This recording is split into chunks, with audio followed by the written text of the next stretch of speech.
Welcome. Hello and welcome. It is Tuesday, the 16th of September, and we are here, guys. Footy Abroad, our second last episode, maybe third last episode of the year. No, second last. Yep. Penultimate. Bloody hell. Yep. Damn. It's prelim. It's prelim week. If the Pies win, we should come back for another episode after the grand final, though. No, Just to talk about it all. I reckon that'd be awesome. can we just do it and it's just you? Yeah, The swoop show for a week. yeah. That'd be nice. Done. Swoop abroad. Swoop abroad. Swooping around. I mean, How this you guys isn't really the way it was meant to go. It was meant to be all four of us in a final series. You know, like that was the dream. That was the dream. That was I think that might have been one of the first things that we said in the first episode. Yeah. And that was last year. So yeah. Next bloody year, hell. maybe. Maybe next year. Next year. Fingers It was crossed. meant to be the Saints and Geelong, and then Carlton and Collingwood on prelim. prelim. That's how it was meant to play out. Oh, yeah. Don't think I could bloody do that. The old you imagine? ticker. Would you rather play Collingwood in a prelim or a grand final?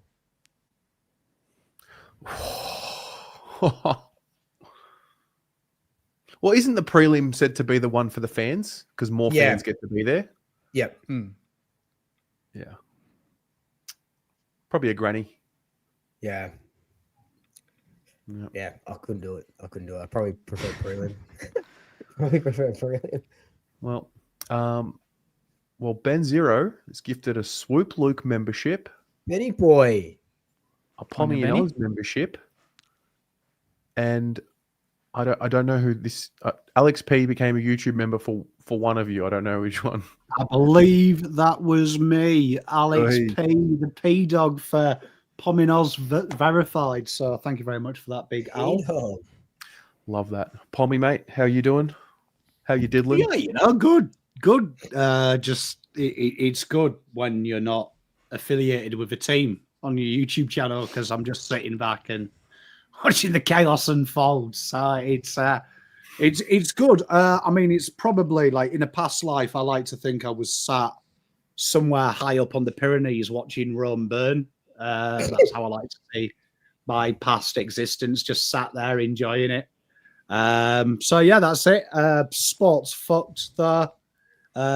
Swoop's Mickey Mouse team broke my heart all but 48 hours ago. good bloody win. Yeah, so it just seems to be a thing at the minute. I've got coaches that don't have a great command of the English language, somehow running my team into the ground with their mental philosophies of how sport should be played. So yeah, it's all good. Great, cool. Very good. Very good. What have you made of the trade rumor madness? Is it recency bias or is this going to be the most drama-fueled trade period? Well, I mean, I think it's probably been reported on a lot more, definitely from my time in doing content. I also do feel like Mitch Cleary, Sam McClure over the last 12 months for some reason have had some kind of high opinion of themselves. Like maybe they're starting to take their final form. Like if there were Pokemon, they're taking their final form of being Contamons, aren't they? They finally found it. So I think a lot of it's that illusion of grandeur, isn't it? That like they've just got to say something. I do like the battle of Mitch Cleary though versus Sam McClure because like Mitch Cleary at least provides evidence. Sam McClure and Jay Clark might be the worst two human beings oscillating with us on the planet at the minute because Jay Clark dropped one of my favorite. I feel like Australian media might be the worst in the world, right? Because they are the only ones who ever do what Jay Clark does. He writes a full-blown article, Redmond's out. But his only evidence is the quote he got from the agent who said, quote, verbatim, he said, Mason Redmond's 100% committed to Essendon and he's looking forward to seeing out his contract with them. But his whole article was alluding he's out, his agent's pandering his name to Adelaide. And I'm like, how has he got away with this legally? That his article is he wants out, but the only evidence he can present is saying, "I don't know what you're on about, mate." Chatting shit. It's just the whole accountability piece, right? They're Yeah. just never held accountable for anything that they say. I think Jay Clark did one the other day about Jamie Elliott. Like this could be his last September with the Pies, or this could be the last time you see him in black and white, or whatever it was. And then it was like he interviewed like players talking about Jamie for no reason at all. Like, you know, because the Gold Coast or whoever have a sort of a contract offer in front of him, you know, the rumor is, but no hard evidence or anything. And then about 5-6 days later, he reposted the article with just like a different headline about Jamie Elliott's good season. It's like, but it's exactly, you go into it, it's exactly the same piece. Exactly the same. It's fucking quality, isn't it? It is quality, but there's loads of them. Isn't there? There's Ralphie. If you ever question him, he blocks you, even if you're nice about it. Tom Morris. I like Tom Morris the best, actually. Tom Morris is probably my favourite because that guy literally lives inside his own ego, doesn't he? Like when he's on TV, he has like a satellite delay, and that's just because it takes a long time to get out of the gravitational pull with his own arrogance. Like it's fascinating. Like honestly, like Tom Morris has only ever orgasmed when he's caught eye of his reflection. Like Jesus Christ. Absolute work of art. Shout out all the journalists. You do a great job. I'm also a specialist in sarcasm. Borat, my man. Very nice. Like you, very nice. You're never gonna get this. You're never gonna get this. Oh, far out. I may say that is Jake. I can't. Out of focus. Absolute cinema. Absolute cinema cookies. Oh, this is not The happening. focus is just. Oh, there it is. There it is. Let me just say, I have got cookies with your face on them, Jake. Yeah, give us the story, man. I'll give you the story. So, Christine, is Christine in the chat? She is. She is. Where's Christine? So Yeah, Christine. I can see her here. So Christine and her son Alex, big fans of the channel, also big fans of Pommy and Oz. Been with us for years now. Last year, Christine got the custom bobblehead of me made, and she basically took all the best moments from the year and put them on cookies. So, for example, I mean that was last year, but like. This year, she's got like Terry and Jake on the tandem bike. That's brilliant. Got That's the so humility screen grab. Can't really see them, but you know, the $10 tickets. You won't get it. It was a Blue Broad reference. Oh, the eggplant, the limp dick. And she just gets these custom cookies made every year. So That's incredible. That's so cool. yeah. So. Shout out to Christine. Well done, Shout out to Christine. Christine. Great work. So, Jake, I'm about to eat a cookie with your head on it while you tell me how are you and how's your week and how Eat his face, Terry. Yeah, no, it's been a very very quiet week actually, it's been really nice. In the last week, I've only done I think 2 videos, which is very unlike me. So I've deliberately kind of sat back and taken a few days and just relaxed. I think I did probably 12 videos the week before, so it's a bit of a drop off, but no doubt there will be some news popping out at some point with once the season's done. We know that's when everything, the second after the granny, you know things are just going to go crazy as they always do. So kind of prepping for that time and getting ready. But the Brownlow and that sort of thing will happen. Saints BNF. So those little events will be good. But kind of just riding the wave as it happens at the moment. And if something comes up, then I'm inspired, I'll do a video. But it's been good. Nice little relaxing time. Are you excited? Am I excited for next season or right now? I feel like this is a really exciting time to be a Sainer. Yeah, I mean, I think we're all excited very much for next season. Based on what we've been doing, even without that news, I was already pretty bullish about next season, to be honest. So to me, this is very much maybe fast tracking it a little bit in terms of what we could do, maybe how dangerous we can be if we can acquire all the players we want to acquire and then retain the players we want to retain. And then obviously the players we've already got, if they can keep improving. So that would probably culminate in us being definitely better than this year and winning more than 9 games. So, yeah, I think most Saints fans would share that sentiment that we kind of want to fast forward a little bit here and get through finals and then see what happens. But right now it's, got to enjoy watching the top 4 teams battle it out and see what happens, which is, again, a little bit jealous, but hopefully we're there in the next couple of years. Well, there's only one team that's there from this group, and that is the Pies. Luke. It is. What'd you say before? 3rd prelim in 4 years? 3rd prelim in 4 years, yep. What's that like? Feels fucking good. Feels absolutely fucking. I'm not going to sugarcoat it this week. It feels really good.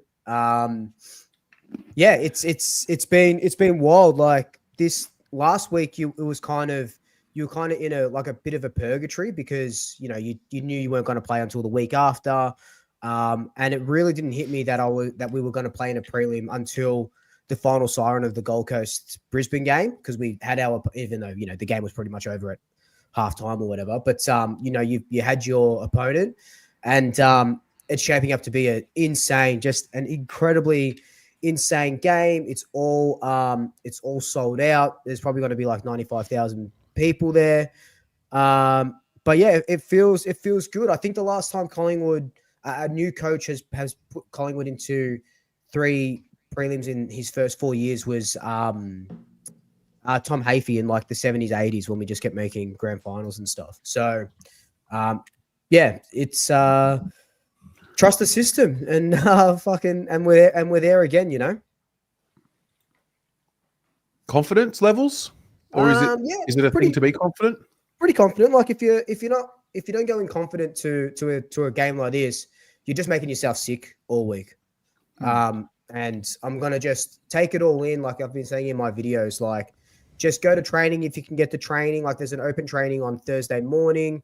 Watch all the content creators, watch all the talk shows about Collingwood, watch everything, take it all in, because it could be the last time you see the Pies for 4 or 5 months, or it could be leading up to a grand final and a tilt at a 17 flag. So you got to take it all in, and you're always going to be nervous going into the penultimate sort of game, but you have to it's a confidence thing as well, because you're like, fuck, it's all or nothing now. Like that's it.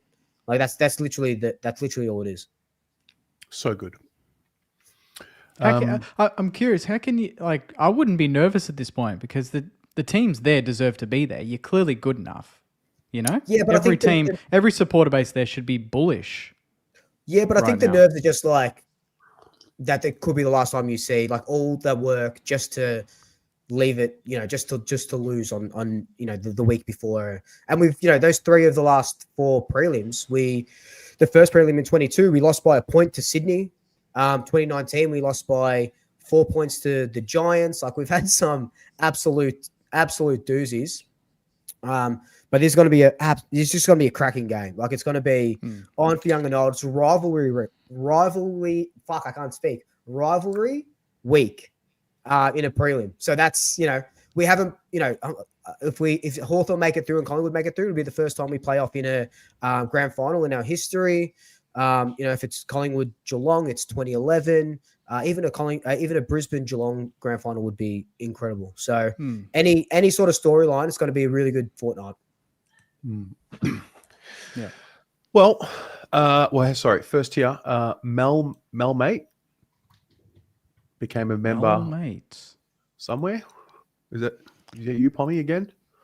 Pommy's not Gilly. It sounds like a Saints fan though. That I've got no. It doesn't really. Might be Luke. Well, thank you anyway. Whoever's channel it is. If you see it in the start and it's, I guess, it's just blue for me. I can't tell if it's for. Thank you anyway. Let's all thank you anyway. Mel Mate. Yeah. Thank you very much, Mel Mate, for your support, and Hayden as well. Very kind. $2. Saints will get a flag before the Blues. Do you believe this, Jake?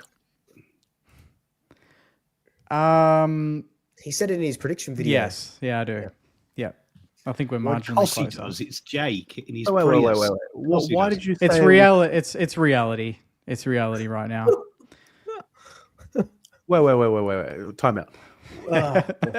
Look- Why were you so careful with how you answered that? You either believe it or you don't. No, I do. I do believe that we're closer than Carlton. So what's this whole? It's marginal. It's thing. Do you believe it? Well, yeah, right now I do. Absolutely. Yeah. Okay. Kate delusional. Thank you very much. You know what I Very can't kind. cope with at the minute, and this is Pom just leveling with people. I can't cope with this newfound humbleness from Swoop. Fucking, that's doing my head in. What? Right. Humbleness? What? Honestly, A week ago, he set us up to do an intro so he could come out guns blazing, and you're calling him humble.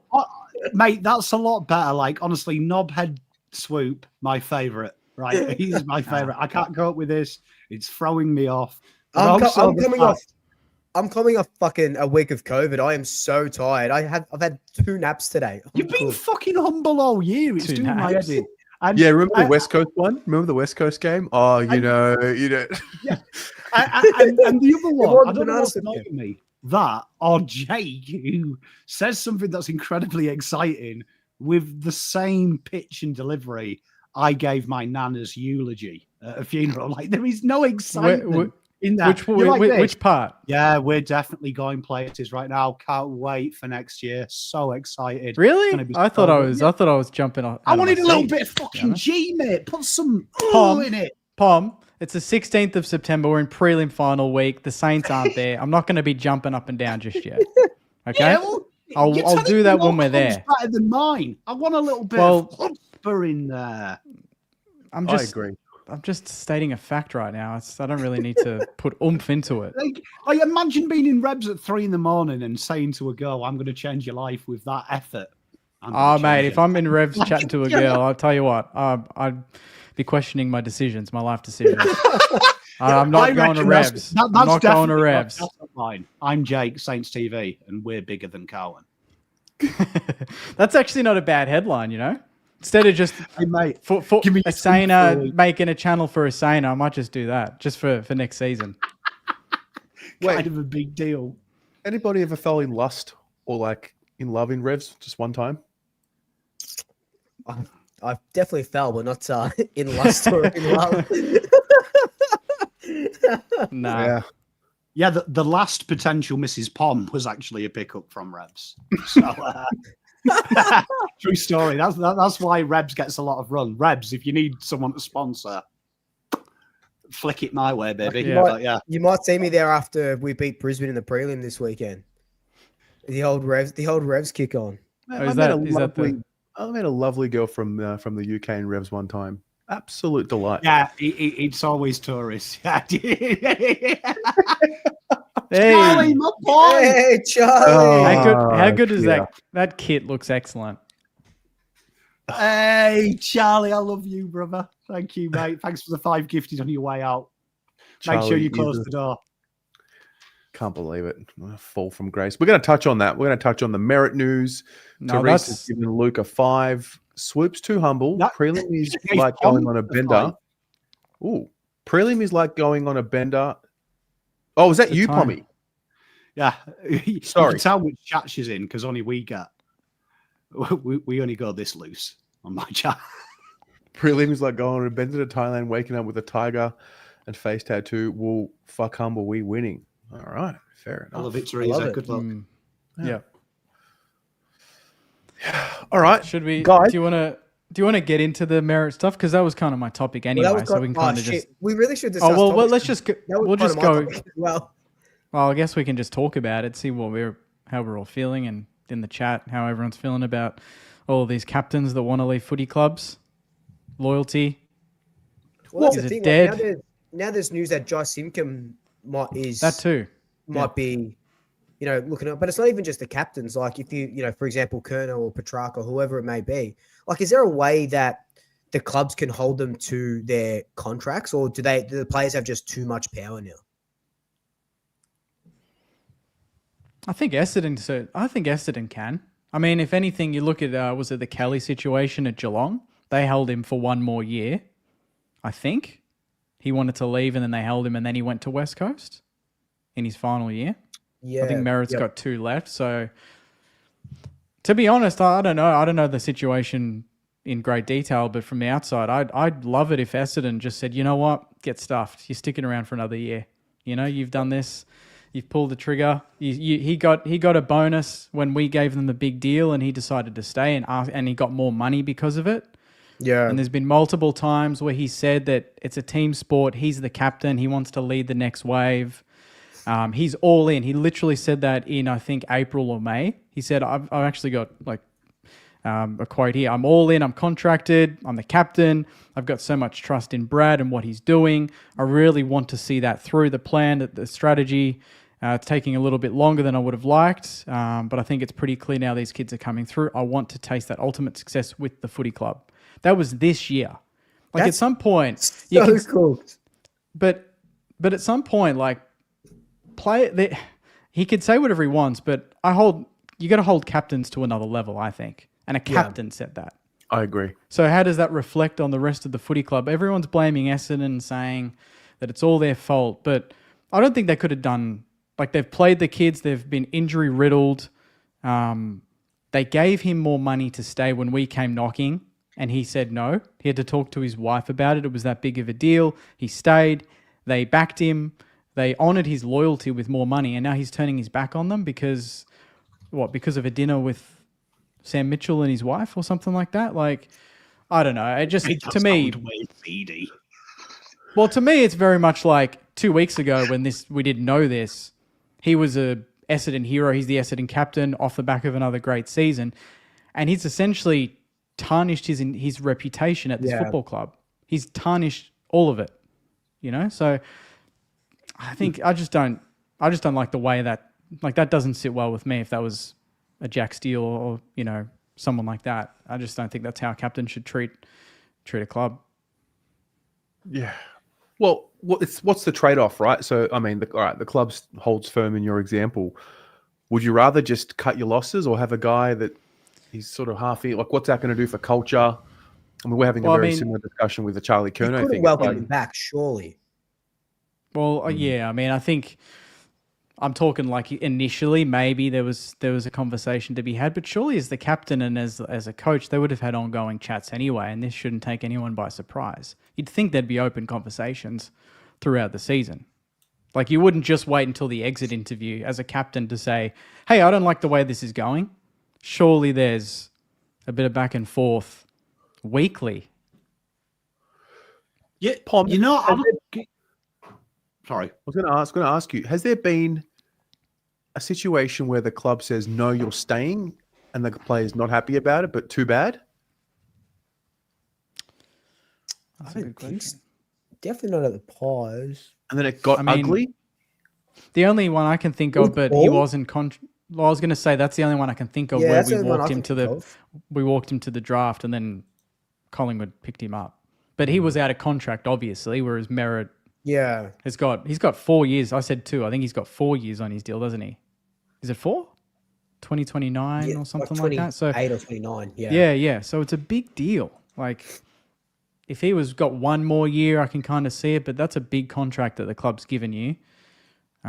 You happily took it as well, you know? So, like, at some point, an example needs to be made where contracts mean something. I know we joke about it and say they don't, but he signed it. He should have had a bit more, is it foresight about the future, about where this club was going. Sorry, mate, you made a mistake. See it out. I don't know. You know, I look at it 2 ways, though, right? So, firstly, I think you've only got to look at the history of sport. Keeping players is suicidal. Like, it's suicidal. And you've only got to look at where you work, right? Where you work. You know the guys that are unhappy and the girls that are unhappy, that when times are hard, their voices become louder when they moan. When it's good, you can drown it out. When it's hard and everyone's under the shit and everything's going wrong, that starts to seep in. So players of Merritt, Curnow, Steele, them levels, they will naturally have influence whether you like it or not. And I do think, in my opinion, Charlie and Zach Merritt, I think both have damning evidence that they have openly spoken out about staying and it's been proven to be lying. So I don't think that trust can ever be repaired. Yeah. And I think you need to give your head a Yeah, wobble no. if you think they should, because you didn't have to say that. Charlie didn't have to say that. Zach Merritt didn't have to say that. He could have totally disregarded that. It was media noise at that point. Most people give players the benefit of the doubt. It's media made up, don't they? Some of the examples that are in the comments, you got to remember Papley. Papley was an interesting one because there was a silent extension at a certain point, if you remember. And Sydney moved heaven and earth to put the fears he had, which were partner related, which is why he's now incredibly happy. And I believe Tim Kelly was an agreement. Shane, correct me if I'm wrong. I know you're a Geelong man, but my understanding of that was he had disabled children that were in Perth, and you had an agreement so he could be with them. But because at the timing of it was too late, you gave him an agreement that see out one more year. We will do everything to facilitate the year after, which was understandable because it came quite late in the piece from memory as well. That Team West Coast were willing to come to the table for him, but it was too late for you to get a replacement. So I'm there, but I will look at it this way, right? I'm 40 years old this year. I look at it a different way, that as much as I hate to ruin the mirage for everyone, I don't think this loyalty exists like fans do. I think fans look at it from a base level and they go, I love the clubs the players do. It is a job for them. And when you're in pro sport, it quickly becomes a job. You're very aware that it's no longer fun. I look at Zach Merritt as the same as Charlie Kerner, and I try and put myself in their shoes. If I've been there for just short of 10 years at Essendon or Carlton, very similar clubs, I would be like, I have been told it's getting better. I have seen coaches come and go. I have seen trade plans. I have seen strategy plans. How is this different? So for Charlie Kerner, he's seen Carlton sack coaches change it around. He's also seen them have this plan and stabilization. Maybe he's sick of it. And I look at this if you're in a relationship. If your partner is secretly spending money, she's doing gambling on the side, or he's doing gambling on the side, you take him back the first time, you take him back the second time, third, fourth, fifth time. Yeah. You're an idiot if you keep staying, aren't you? Yeah. So, like, to Tatum's point, I agree. There will be some players, but I think it'll be a minuscule one, and there'll be lower tier players or 30 of older. These guys are like 27, 28, 29, given the best years of their lives to the clubs. I just think at that stage, I can understand it from a player.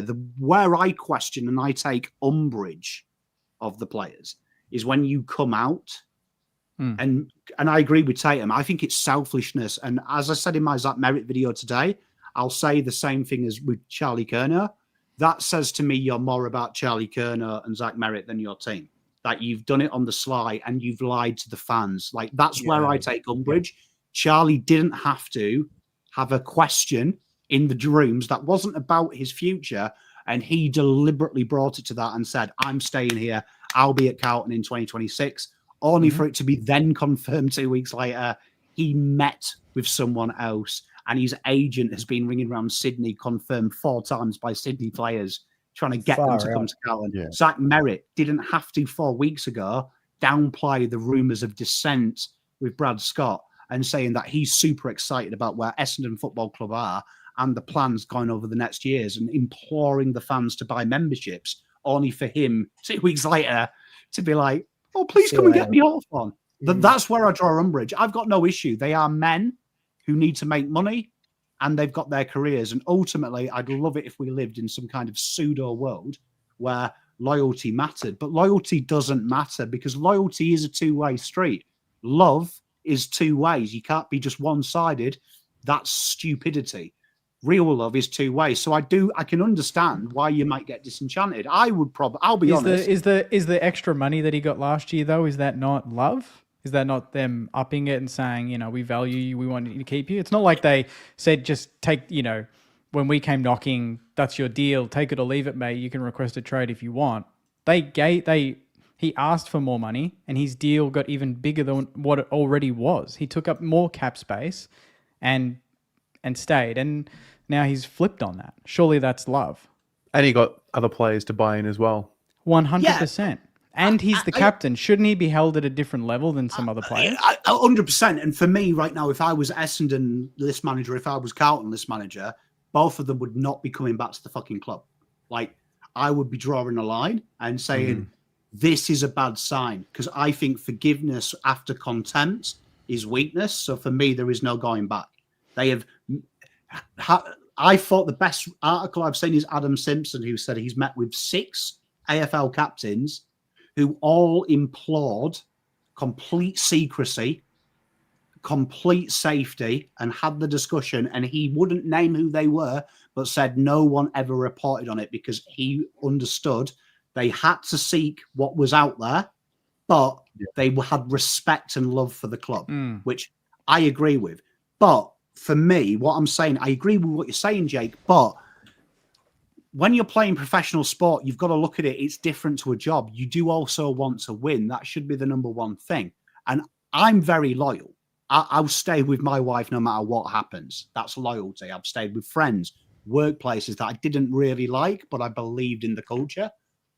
If I was a sports person, though, at Carlton and Essendon, if I wasn't 100% convinced what they were selling the fans, because he'll know the inside was going to be different to the last time they sold me it, and the time before that, I probably would be requesting a trade too. I would do it totally differently, though. I would like to front up to the cameras and go, look, I'm Zach Merritt. I love this football club and it's given the best years of my life. However, I do not believe in the project.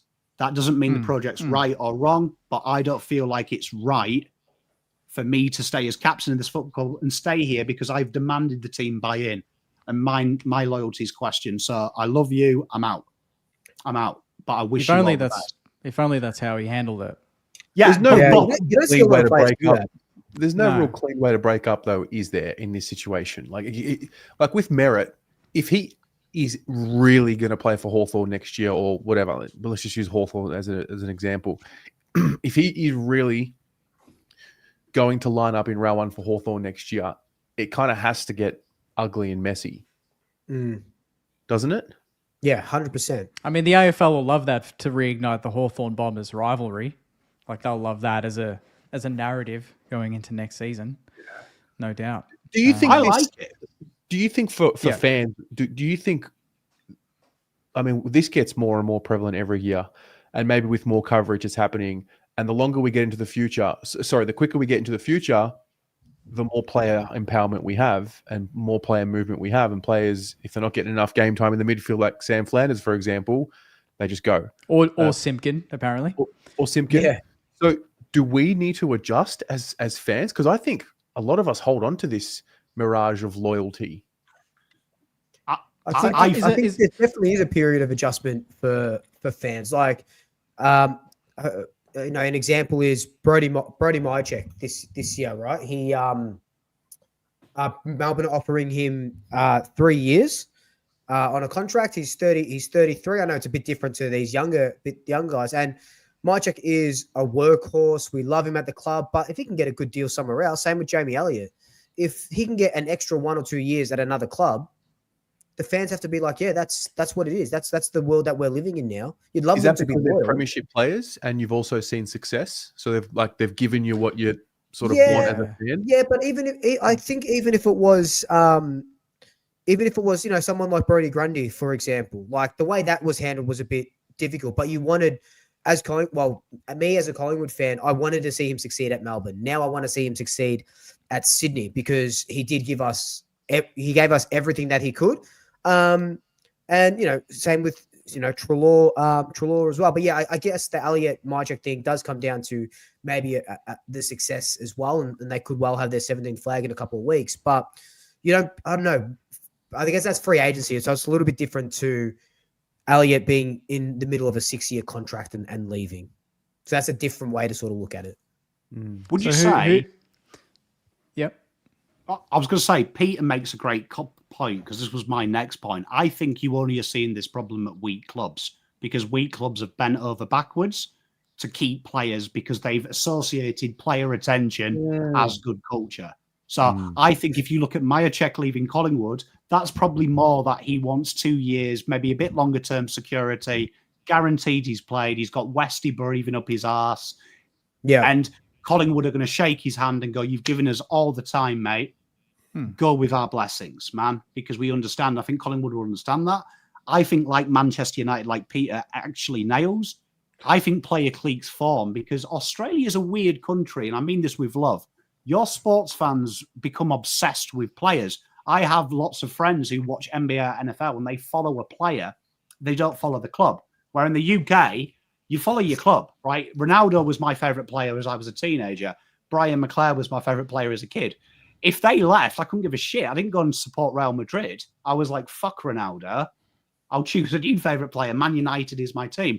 So I do think that's a part of it. And I'm actually excited by this because I think you actually get true loyalty. You're being sold a Fugazi loyalty system where players are being overpaid. Charlie Curnow getting a multi-million-dollar, nearly a lifetime contract off the back of 6 months of good season. Same with Harry, one good full season. That's desperation to keep players. Where a proper club, they wouldn't want that so early because they wouldn't want to go to Collingwood or another club. They'd want to stay. So I'm actually excited that we might start seeing players fight back against the system per se, because I would love to be a fly on the wall. What's really happened with Curnow?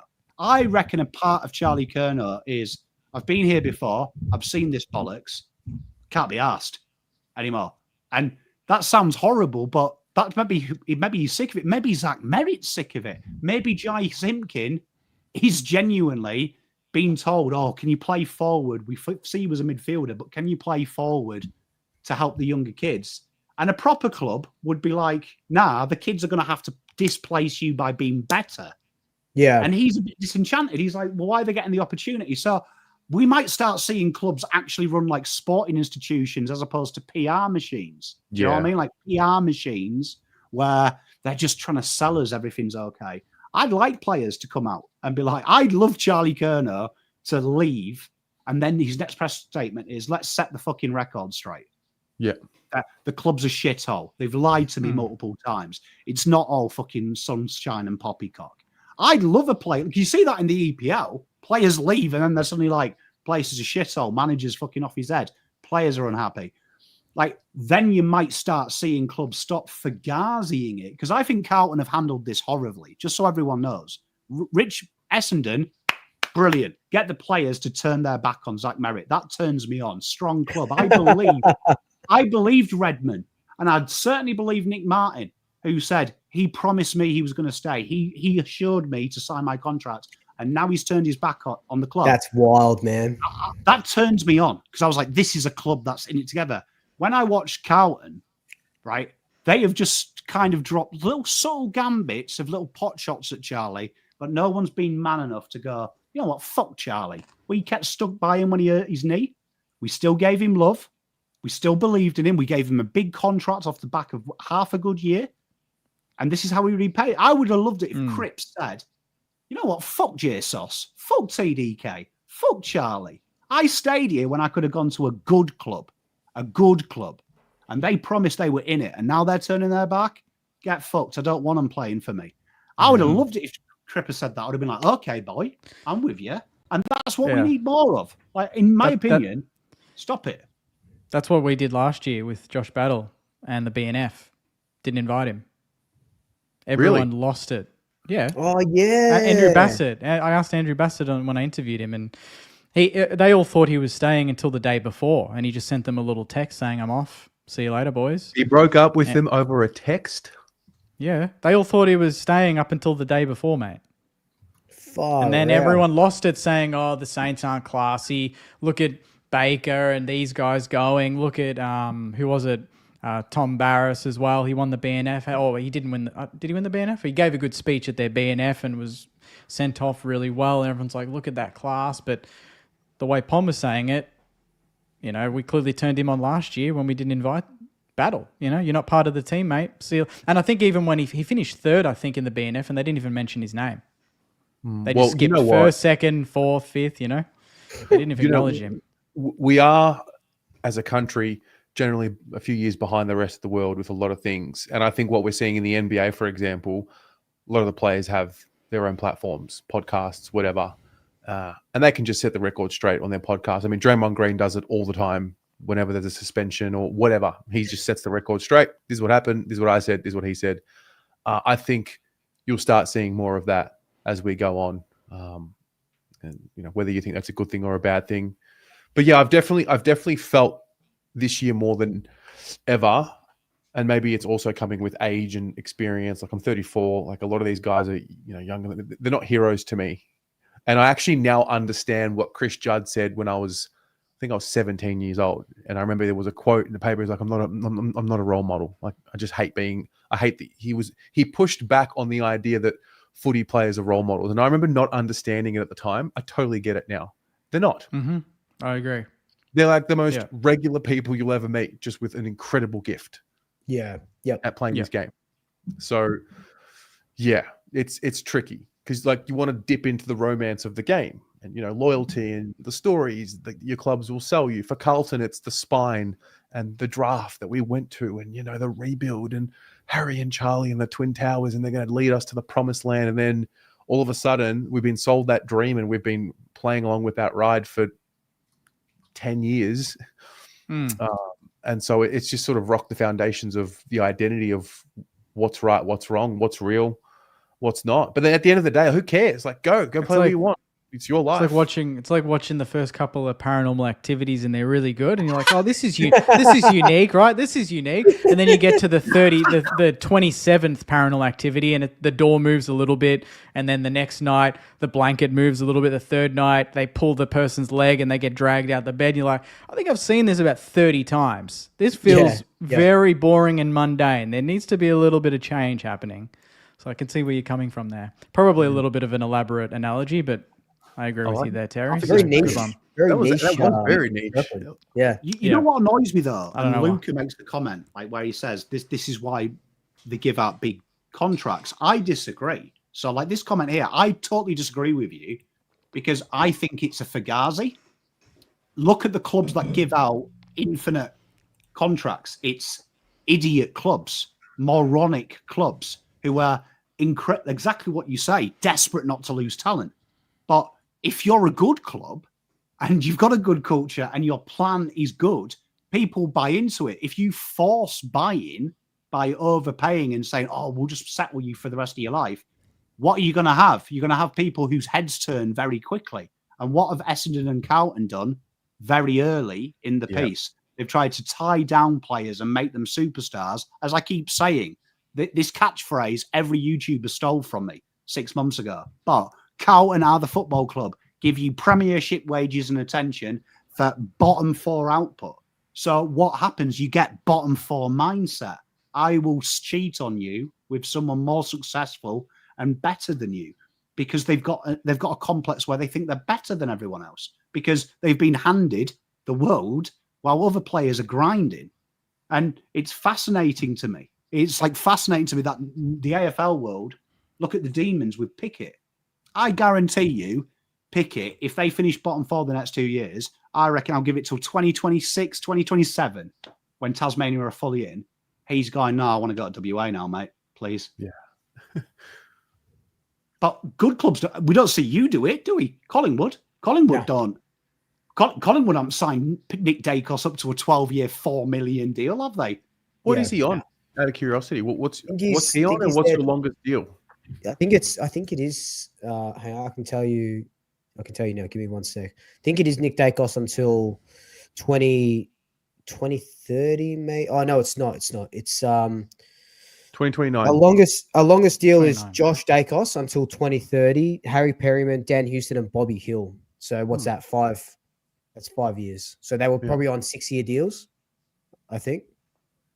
Interesting. And then Nick Dacos is until 2029. Wow. Yeah. Collingwood Stars, Nick and Josh Dacos have both signed 6-year contract extensions until 2029 and 2030, respectively. That was in 2023. Yeah. And that was our biggest contracts. They were the longest contracts we've had on our list. And now bringing in Perryman and Houston. And then the Bobby extension. Yeah. Yeah. And if you look at chump clubs, like look at, I don't know, Bo McQuarrie, right? Bo McQuarrie, he from memory, let's have a look at my sheet. So he's got what till 2027. that screams mediocre club would have put him on till 2032 because he's shown a sign and he's a vibe player. The fans like him. Like that's where the trap comes in. You force loyalty by intelligence and plans and buying. That would be true, but also players do have a say. If he wants 2 years and he wants to back himself in to get a big pay rise when Tassie come in, he can do that. He can say, I want to. Naz did that. Naz could have taken a 12-year deal. He didn't, maybe for different reasons, but the agents and the players still have a big say in how long that contract can be. It wouldn't just be Collingwood forcing him to sign for 2 years. As much as we want to compliment Collingwood. As good as an agent is, he doesn't force a player out of the club. He works in the interest of the player. So if Bo McQuarrie came up and said, mate, look, if Collingwood, whatever they offer, I want to stay at Collingwood. So this isn't a pot shot at you, Jake. I don't want you to think. No. Oh no, I was just saying. I think agents and players would be influential. So Collingwood on the other, St Kilda on the other hand, buying a player in for overs, I am 100% behind. That's intelligent. Absolutely. Because you're building a culture and you're showing the other players this is where we're going. But I think it's foolish, and lots of clubs are doing it. And good. I am glad Merritt and Kerno are opening the door, because the list management in this country is absolutely moronic. Like my children could run an AFL list on the amount of money they've got more smarter than full-grown adults, because we live in a 1980s mindset in a 21st century industry. And that is, oh my God, my toy's shinier than yours. I'm not getting rid of it. Oh, I've got to keep it at all costs. The fans will get upset. Fuck the fans. Make the club proud, and the fans will support. Fans are mental. We will love Carlton, as horrible as it sounds. If we finish 18th next year or win the flag, that loyalty will remain from us because we are now too far in it. So, and that is for me what annoys me about this situation. They're entitled to look around. You can handle it better, but the clubs, there has to be a responsibility to the clubs to stop feeding the fans and the players full of shit, which I reckon is Charlie Kerno and Zach Merritt, if they're honest, probably fucking hate the football club because they've seen this shit before. They can't be asked. Yeah. And just to add to what you said, Pom, I agree with the 2 years and clubs holding them to that. The better clubs do, and I think that's probably why the Windhager thing's taken a while, because our first offer was exactly that. It was 2 years. It wasn't this giant deal, but now it's stretched to 4, and Melbourne and that are pushing it. So we clearly have that strategy, I would say. You know, Max Hall signed for 2, Philippou signed for 1 or 2 more. We clearly are doing that with a lot of these young boys. They're not signing giant deals. I mean, Max King's a different case, but the majority of them, everyone's saying, well, why didn't they just give him 4 or 5 when he signed for 2? And I think we've kind of just covered that. I think that's what you want to start getting used to if you want to be a good club. Back yourself in. That's it. That was a big topic. Jeez. Well, it was kind of like 2 topics in one. I rate that. My question was not dissimilar. Mine was focusing on, the whole loyalty part of it. Like, nice to see individuality on this. Yeah, I know. All right, time for a Pommy's game now. Let's break it. Let's break it up, because we've got to predict the Brownlow. We've got to do all that as well. It's a big show. Well, have I got a game? Come on, boys. Look, Jesus, you've known me enough now, haven't you? Get the tune out. Come on. That I prep. Cue it up.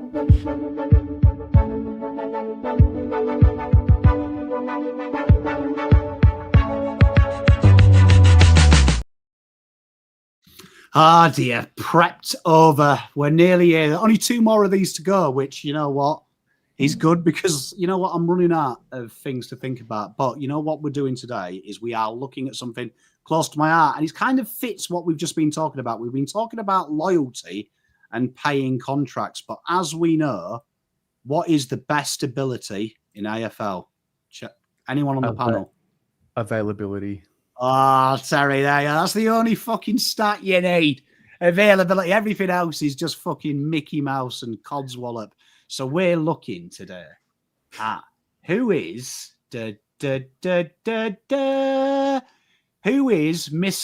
I'll be there for you. So what you've got there is the longest current active AFL games streak of every player on your list. So every player there from Adelaide, from a staggering 261 games straight for Collingwood, right down to a Mickey Mouse poultry 44 for Richmond.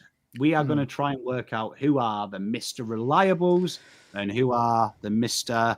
What the fuck are you doing there's of each team? So we'll start with Jake because he laughed at my gag, and that's the way to get around me. Jake. Oh, well, it's pretty easy. It's pretty easy. Cal Wilkie, 155.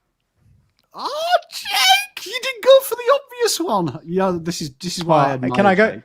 Can I go for another one, or is it just the one? Mate.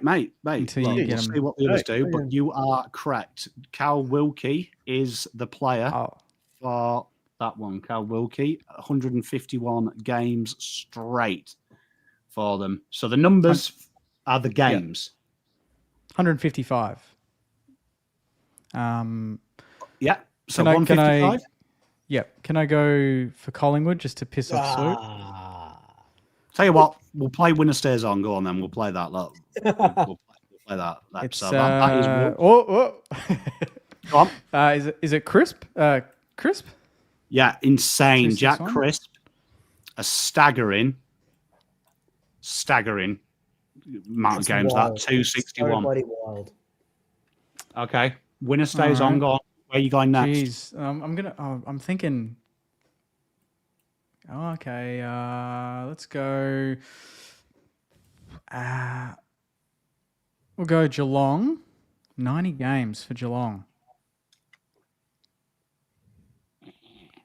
90 games for Geelong.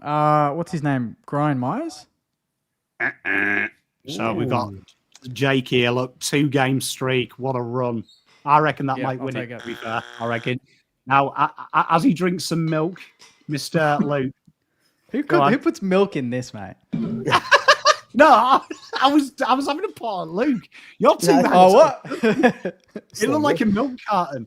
Good Jesus. Yeah, sorry. Oh, no. 2 left. There's 2 gone. Who are you going?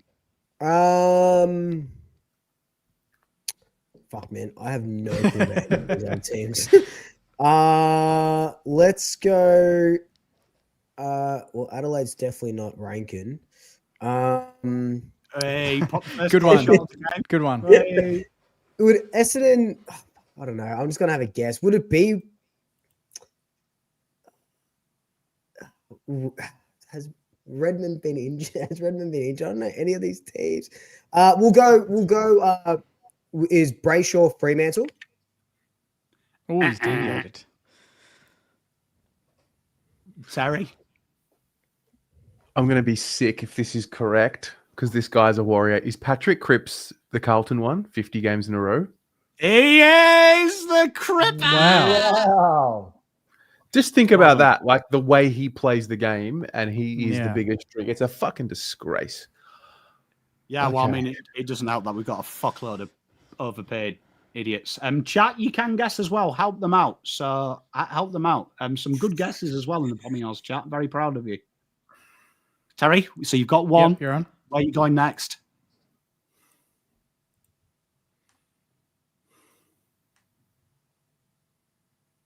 Fuck. It's hard, isn't it? What about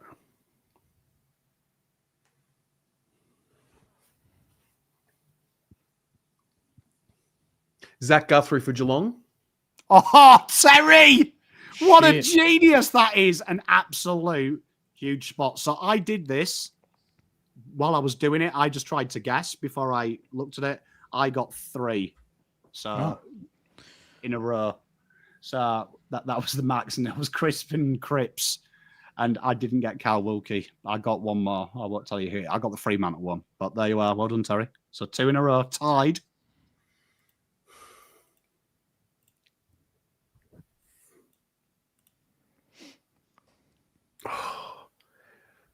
Willem Drew for Port?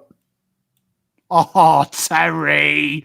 Stop How's he it. pulled Drew out of that?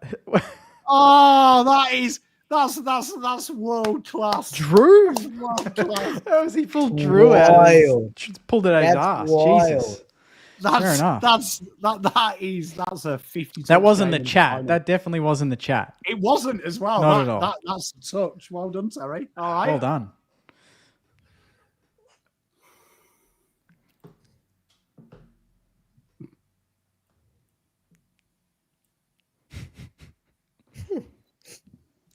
Pressure's on now. Some of them are annoying as well because there are a lot of games and it annoys you that you can't pin it down to the one player. Fuck.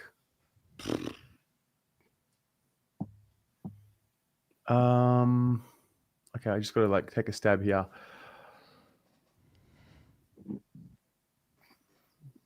Oh, fuck.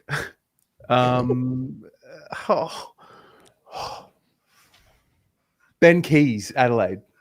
Oh, the best looking man in football is the games holder. Is that real? All right. Ben Yeah, it is Keys. Ben Keys. That's Wow. what. That's a lot of games for him. I didn't realise. A bit Never of get tired of seeing that pretty little face from Ben Keys.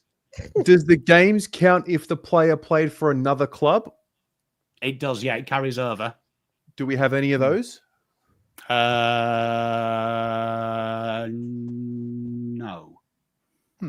That's a good question, if you ask me. It was a good question, though, very Terry. good There was someone close. There was someone close. Amping it but up.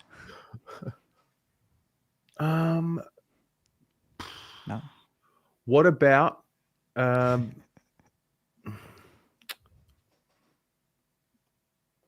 no, Jordan Clark got suspended for Freo. What about Luke Ryan for Freo? Il Akbar. Well done, Terry. Oh, Terry's good at this. Tell you what, you're in trouble. Bloody here. hell. Tell you what, pub quiz. Get Terry on your team. So they're all defenders except Crip. Oh no, Keys is like a mid forward, I guess. I got 3. So 5 in a row for Terry. Terry, if only Carlton had this execution, fuck, we'd be good. We'd be good.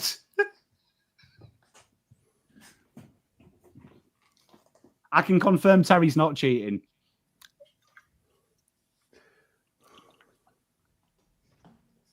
Lockie Ash, GWS. Oh, no. Damn, good The run. game's still That was- on. The was game's impressive. still on. 5 is the score to Terry. Jake with 2. I'm going to Sweet. get this Zip. wrong very quickly. Brisbane, Hugh McCluggage. The Scottish handbag isn't him. Damn. Sweet. All Chance right. for redemption here. Look, Oh, here your we go. pies dominating football. Western Bulldogs, Bailey Dale. Yes, Bailey Dale from the Doggies. 119 games played straight. Doggies. Who could that Richmond player be? 44 games. Suns, Matt Rowell. There's a late surge from the swoop dog. That's Ooh. 2 in a row. Yes, the grass-eating Adonis Rao is the man there. No, that's done me. Melbourne, Giants, Eagles. I'm gonna go with. Ooh, what's chat saying? What's chat saying? No. I haven't. Nah, I've got absolutely no clue. We'll go Did I already? No, I didn't guess Essendon. Essendon. Did I guess Essendon before? I didn't, did I? Did I say Redmond before for Essendon? I can't remember, but All right, we'll go Redmond. Yeah. This is good. Terry. Finish it off, Terry.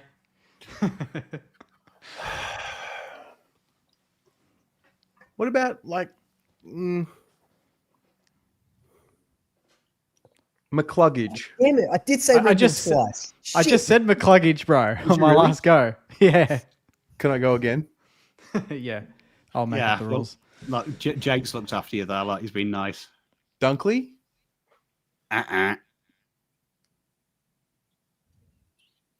Jake, back on the clock. Sorry. Okay. I'm gonna go with. I feel like I swear this guy hasn't missed. Jai Newcomb, Hawthorn. Swoop, you're back. And tell you what, if you actually go through the chat, I can congratulate the chat that you've got them all thus far, but GWS and North. Darcy Wilmot for Darcy Brisbane. Wilmot, yes, indeed. 81 games for the Lions in a row. As you can see, it's a lot easier to stay fit in the back line, which makes you feel sick as a Carlton fan because I think our backmen go home and have a dinner and fucking get injured. So, well done. There you are. What next? We'll go Connor Iden, Giants. Oh, Swoop's He's- having a moment here. Yeah, he's very available. And you know what? He's robust because he's half pom.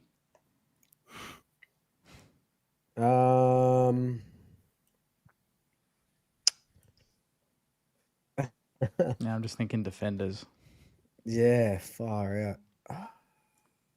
Oh, what's the guy's name from Sydney? The Lizard. Yeah, Blakey. Blakey? With the assist there from Terry. Oh, draws Oh, you in. you. The lizard. Draws you in to second to tied first now. All right. Now We're going to go with give me Hardwick for Hawthorn for $100. Look at this Swoop. It's Do I need to be looking at the chat? Hey, look, you've got to use your look. If you cheat in a university degree, it still counts, doesn't It it? still What, he's counts got as a 3-4 degree. now? How does it work? Melbourne Gorn. Terry is still in it. One behind Swoop. Melbourne. Where are we Is it- going? Is it Rivers?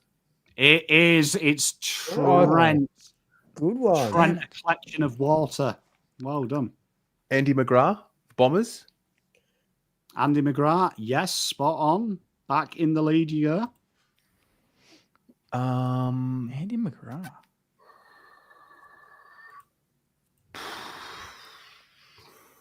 Who would... So 3 teams left. Fuck me. And probably the 3 hardest. Fucking. Is Camden McIntosh Richmond? Yeah. No. Oh, well, yeah, he plays for Richmond, but Okay. Jake, you can't finish first, but you can. no, that's fine. I'm You just can save the Saints. Ken Corns has already tweeted. Can't believe this guy has a YouTube channel. Shut him up with 3 in a row. You talk too much, mate. well, look, does he? I think he does talk a little too much. Hey, you're not wrong. Hey, Just you pointing are out, not just wrong. pointing out the facts. I'm just talking facts. You are not wrong. My friend. Is it Jinby? It is Jinby? indeed. Oh, Shocking. jeez. Whoa, All right. Good ball. Who needs it, chat? Honestly. 48 for North. I'll tell you what, is it Sheasel for North? Oh, damn, I was actually... Give me Ben Miller. Oh, we are tied at the top of the leaderboard, 7 apiece. Can you get the final one?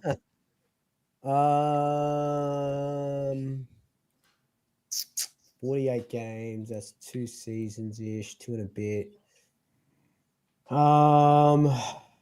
Give me. I'm trying to think of defenders.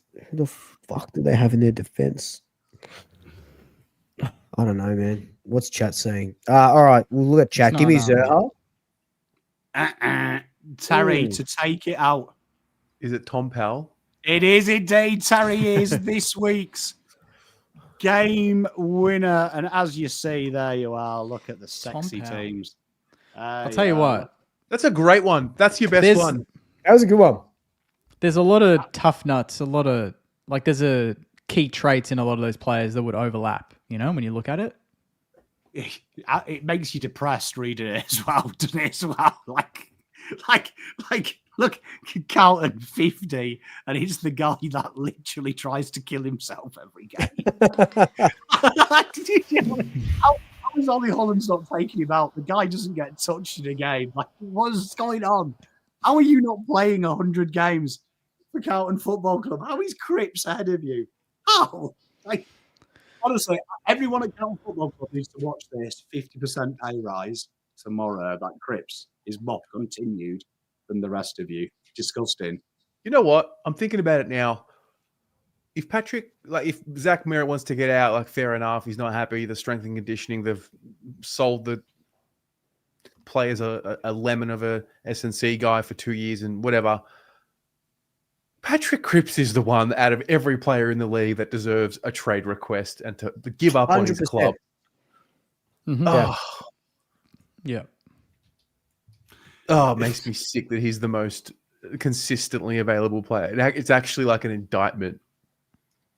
Anyway, Yeah, well, especially when you think, like you said, Terry, the way he plays, like how, what's everyone else's excuse? like Charlie wants to get away from newspaper articles. Cripps probably wants to get away from the 43 dickheads on the list. But you know, the poor guy's turning up to work every day. Like, you know what I mean? Just wanting someone to fucking help him. All he's wanting. My goodness. Oh, that's so funny. Genuinely, it would be the only time you'd see me do a video if Cripps just turned around, backstabbed us, and I would be on his side. I'd be like, too right, mate. Get out of there. Get out of there. They're all fucking idiots, mate. Like, I'll drive you to the airport. Leave your stuff. I'll pack it. Yeah. Like, honestly. Let us burn in hell, mate. You go and have a chance at heaven.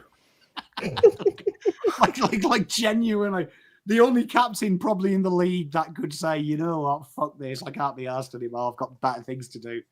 Like, Cripps must come home and go, I've had better friends, mustn't he? Like, you know, when people retire or quit, he must be like, had better mates though. To be fair, imagine that. Like, hey, honey, how was work today? Yeah, it was good. Some guy up in membership was spending cashies on strippers. I genuinely feel sorry for his missus because, like, he probably needs a lot of love, doesn't he? Can you imagine? I can't imagine what Cripps goes through 40 hours a week with them doylums. I mean, babe, how was work? Motlop still shit. Ollie doesn't know which way to hold a fucking ball. You know what I mean? McGovern walked up the stairs, popped a hammy. We're going to have to fucking play a forward back. Voss thinks Motlop's an inside midfielder because I asked for help. Like, can you imagine the shit that he has to tell his wife? Like, fair play to Mrs. Cripps as well, because if that was my wife, she would put on an ultimatum. You better fucking leave. Like, you've got till Friday to hand in a trade request, or I take the kids. Like, genuinely, fair play to Mrs. Cripps. You're the real hero. Full on respect. Amen. Amen. All right, lads, let's predict some prelims. Woo. Mm-hmm. Wow. So, Hunter's commentary crying. I saw my love giggle.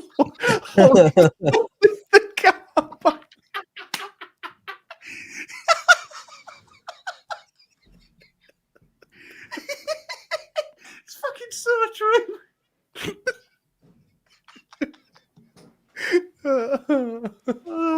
Oh man. I love you, Jesse. If you're watching, look, I'm your biggest defender. That is so good. It was a cheap shot from me, but fuck it, yeah, that's brilliant. Sorry, I've lost my way. Okay. Why don't we start with Friday night? Geelong Hawthorn. This is going to be this is going to be so good. This is like the modern day I was going to say David and Goliath, but they're pretty much equal, these two teams. Fucking hell, biblical now, Jesus. I'll just calm down. We get it. You're in your third final for fucking 4 years. A big fucking battle, a big fucking battle, battling for spot in the grand final, not a spot down the bottom of the ladder. So, Well, you know what they say, Luke. pardon? You know what they say. What do they say?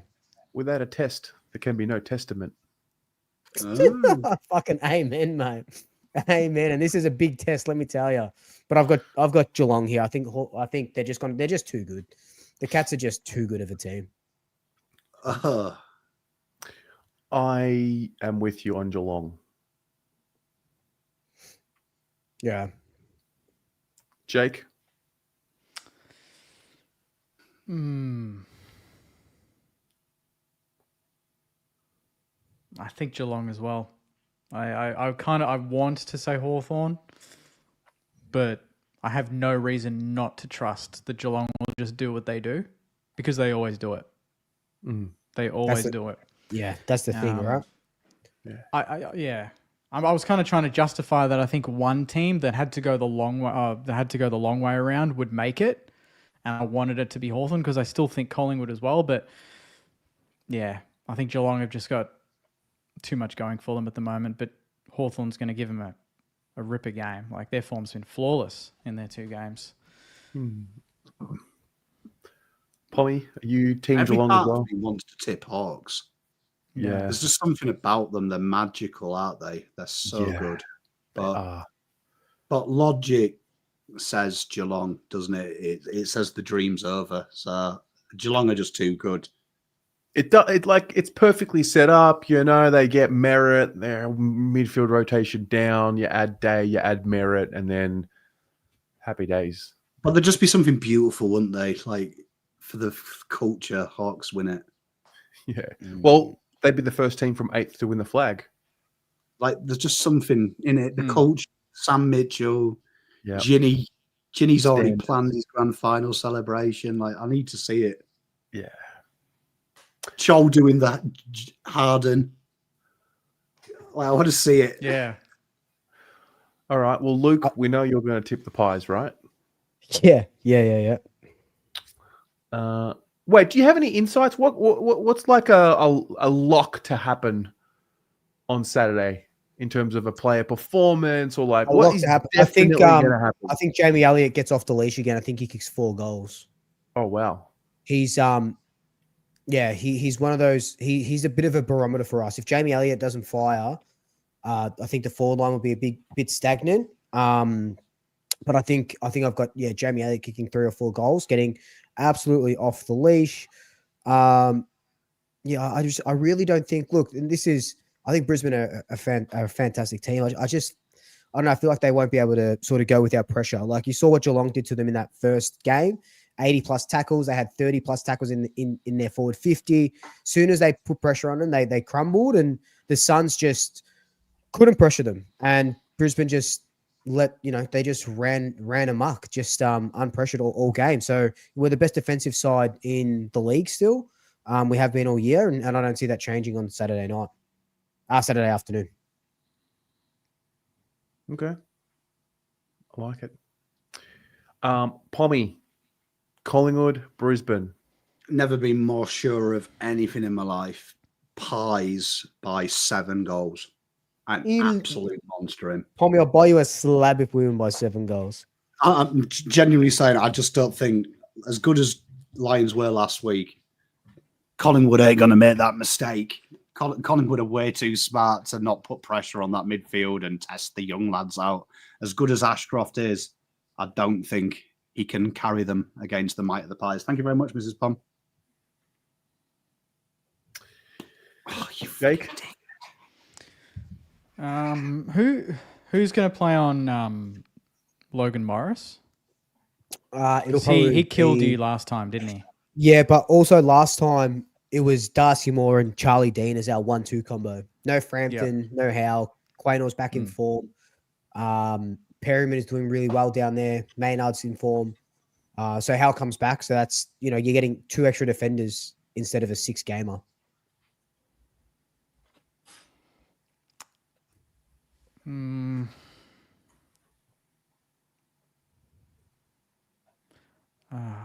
I've just got this weird feeling that Geelong Brisbane's going to happen again, like the first week, and Brisbane will have the last laugh, you know?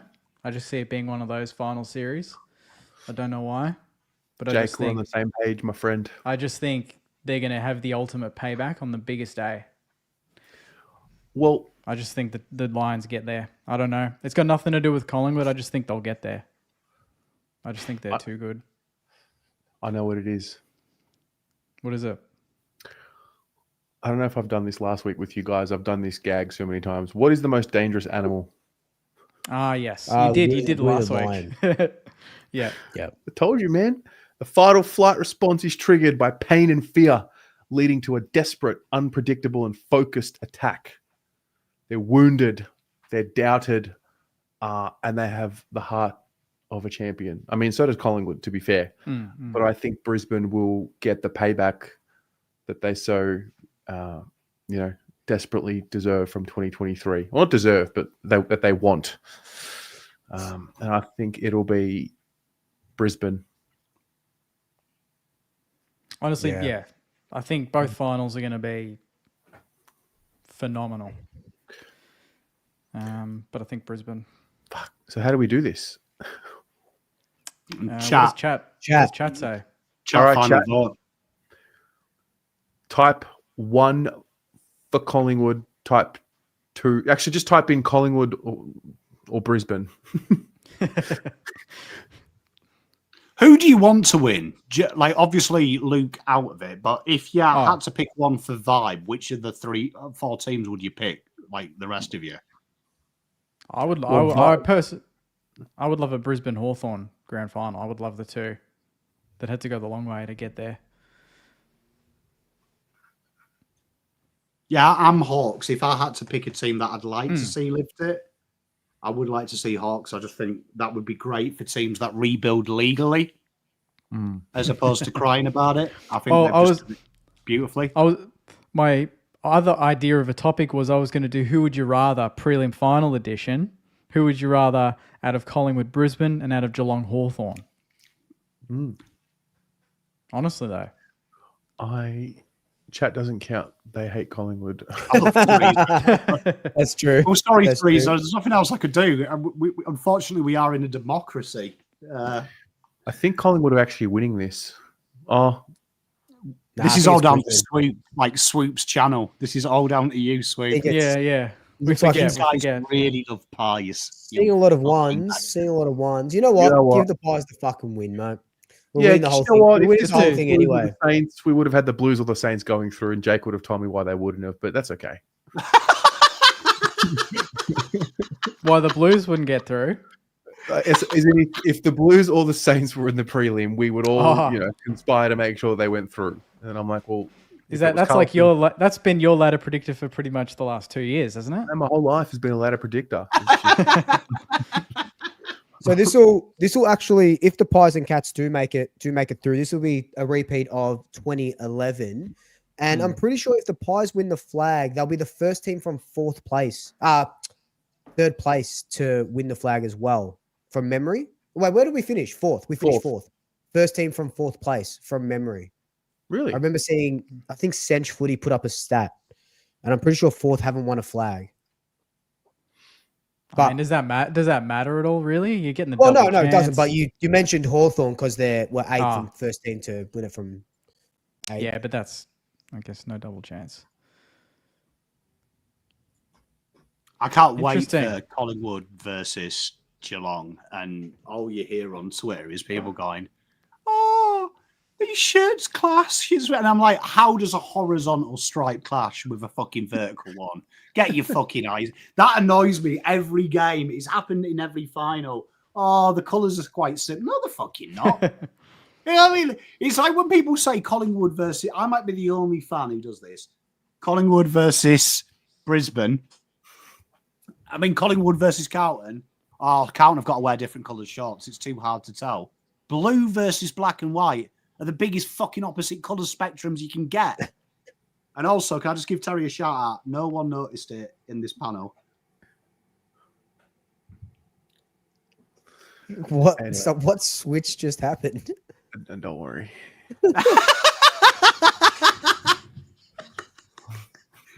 It was subtle. He's put it out to the universe now. All right. Before we go, Brownlow predictions, because this time next week we'll have a Brownlow medalist. Oh, I can't see Nick Dacos losing it. He deserves one after being robbed the last couple of years. Ooh. Has he had a Brownlow medal year? No, but I think he's going to get votes in games where he probably should only get one vote. He'll probably get 2 or 3. You know, when they sort of do that, they kind of make up for it. Kind of like when Lachie Neale won it in 23. In 24, he probably had maybe not arguably a better season, but he had a great season, and he wasn't polling votes. They just like they auto corrected harshly. Interesting. Yeah, I'm still on the Dawson train. Nah, I'm on Could we have a Dacos tie? as well. Do we reckon a tie could happen? Could. Dawson, Dacos, Smith. Does Could you Bailey Smith get out to too big of a lead? Well, didn't he miss 3 or 4 games though? He did, but I reckon he had a NAS run just before NAS had NAS's run. And I reckon he might poll. Pommy, you did this. How many games in a row did you have Bailey Smith polling the 3? Pomelo medal. I can't remember it. I think it was like 5 out of the first 6, I think, from memory. Yeah. I don't know. Well, I don't think he wins it though. Looking on Wheelo ratings, they've got Nick on 35, Noah on 29, Dawson on 27, Smith on 25. It's going to be whatever. But like, how cool is that seeing maybe, you know, if you take out Dawson for a second, you know, in this top 5 here, they've got Nick, Anderson, Dawson, Rao, Smith, Sarong, Green, Butters. Like, it's this new age midfield, like the new generation of midfielders, or just I say midfielders. That's, you know, Freudian slip. A new generation of AFL talent in the top 5, top 10 of the Brownlow, and you know, it's like a passing of this will be the passing of the baton year, I think. Yeah. The modern game, the modern midfielder. Okay. Any other bits and pieces we want to get off our chest, lads? No, I'm all good. No. All good. I just can't wait for fucking Friday night's going to be good. Were you guys watching the game on Friday night? I'll be there. Oh yeah, you said that. Yeah. Looking forward to it. Yeah, home or pub probably. Maybe with Probably hit up a pub as well. Yeah. And then Saturday, the big one. Oh, mate, if you want to see me insufferable, wait till we fucking beat Brisbane. You will not. You will. I'll be There it is. I'll be partying There it from is. Saturday, because on Saturday, and shout out to my brother, on Saturday, it's his Bucks party. So I'm gonna have an absolutely huge Saturday, win or lose. So should be good. We'll kick on till Tuesday, and you can bring it on, man. I am. Yeah, it's. I think it's like excitement nerves. It's excitement nerves, because like this is it. Like it's do or die. This is the healthiest our list has been. Jeremy Howe will come back in. Bobby Hill probably won't play, but he could come back in. Yeah, far out. Pommy, are you watch-alonging for both games? Yeah, we will be. I'll be watching it with the wonderful people at chat. So looking forward to this one. Hopefully, they're 2 good games, because the final series has been a little bit like cheering on one side on Pornhub, isn't it? There's only ever one winner in that, so it's been hard to watch. So hopefully, these one-handed cheer. Yeah, do you know what I mean? Hopefully, these are a bit more for the neutral. But no, I'm looking forward to it. A lot of fans of my channel are involved in this, so I will keep neutrality, as opposed to last week where I can't support your team. It's bad luck, because I put the Gold Coast shirt on last week and they got absolutely dicked. So you don't want me cheering your side on. You want me being impartial. Amazing. All right. Well, good luck. I mean, to Luke, the only team that's playing. Yeah. Let's go. See you next week, guys, for the final show for the season. I'm done. See you guys there. Go Pies. Let's fucking go. See you next week.